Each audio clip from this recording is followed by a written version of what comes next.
The Matthew effect comes from a passage in the Gospel of Matthew. For to everyone who has, more will be given, and he will have abundance.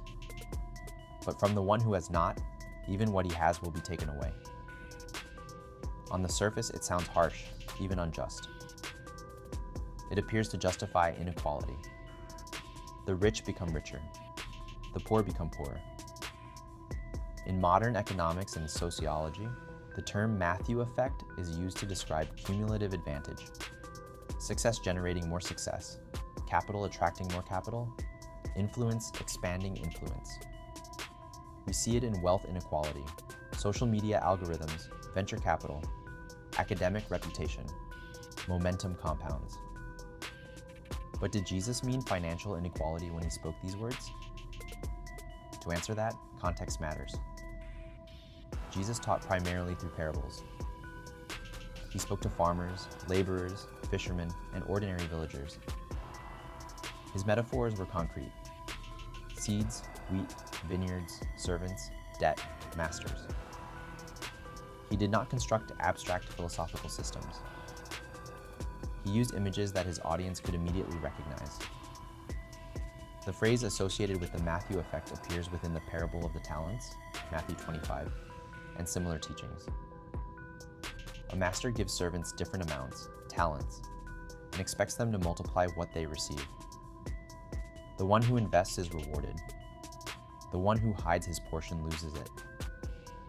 If read economically, this sounds like a defense of accumulation.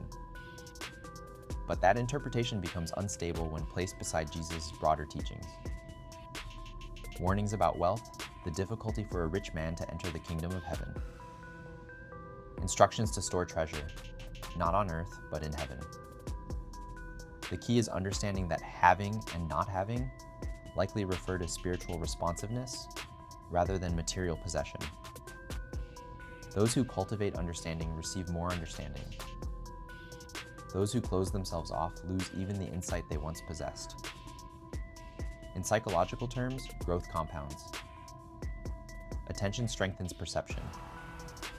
Discipline strengthens character. Gratitude increases awareness. But resentment, stagnation, or refusal to engage diminishes inner capacity. If we replace wealth with faith, insight, or even moral responsibility, the phrase shifts dramatically. The one who develops virtue deepens it.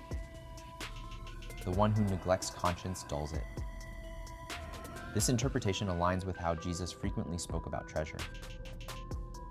Where your treasure is, there your heart will be also. Store up treasures in heaven. These are not financial instructions, they are spiritual orientation statements. The Matthew effect, then, may describe a law of inner development. Energy flows where attention goes. What you cultivate grows. What you ignore weakens. Interestingly, the same principle operates in modern systems, theory, and economics. Capital compounds, knowledge compounds, social trust compounds, but decay compounds as well. Neglect leads to erosion. The parable format allowed Jesus to speak on multiple levels simultaneously.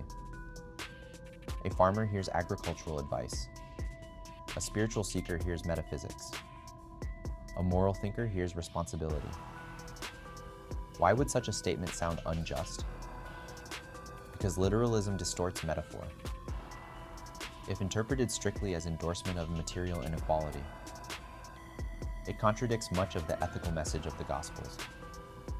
But as a description of spiritual law, it becomes coherent.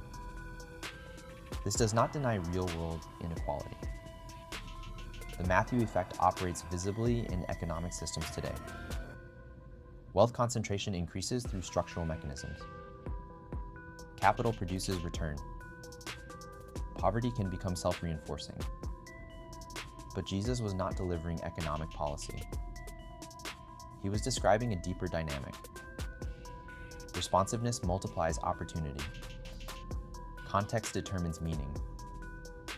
If we remove the phrase from its narrative setting, it sounds like justification of power. Within its setting, it reads as warning: use what you are given or lose the capacity itself. The New Testament repeatedly emphasizes stewardship of time, talent, trust, responsibility, not entitlement. Understanding this passage requires stepping outside modern economic projection and re-entering first century Jewish teaching culture. Jesus spoke in layered metaphor. His audience would have recognized symbolic language. The Matthew effect is less about capitalism and more about cultivation. What you invest in grows. What you bury disappears. And that law operates both spiritually and materially.